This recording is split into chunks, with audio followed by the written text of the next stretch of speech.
అడవిలో జింకపిల్ల ఒకటి ఆహారం కోసం బయలుదేరింది. ఆ జింక అడవిలోకి వెళ్లడం అదే మొదటిసారి. జింకపిల్లకి తల్లి ఎన్నో జాగ్రత్తలు చెప్పి పంపించింది. మొదటి రోజు క్షేమంగా తిరిగి వచ్చిన జింకపిల్లకు రెండో రోజు మాత్రం పెద్దగండమే ఎదురైంది. రుచికరమైన ఆహారం దొరికిందని చెరువు ఒడ్డున గుబురుగా ఉన్న పొదల్లోకి వెళ్ళింది. చాలాసేపటి నుంచి ఆ పొదల చాటున దాగున్న నక్క ఒకటి జింకపిల్ల రాకను గమనించి అది పరుగు తీయక ముందే ఒడిసి పట్టుకుంది.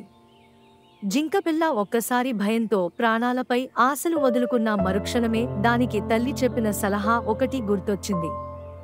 నక్క బావా, నువ్వు నన్ను చంపడం వల్ల నాకు ఏ నష్టమూ లేదు. నా వల్ల నీ ప్రాణాలకి ముప్పు ఉంది.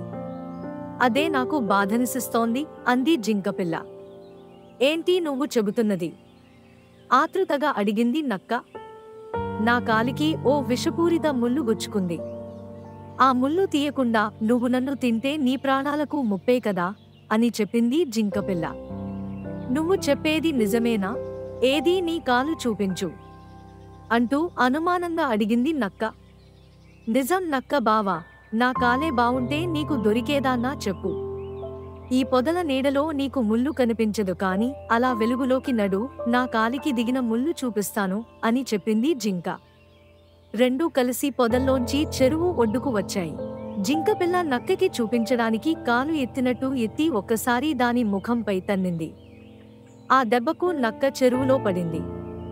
అది ఒడ్డును చేరుకునే లోపల జింకపిల్ల అక్కడ్నుంచి రివ్వున పరుగు తీసింది.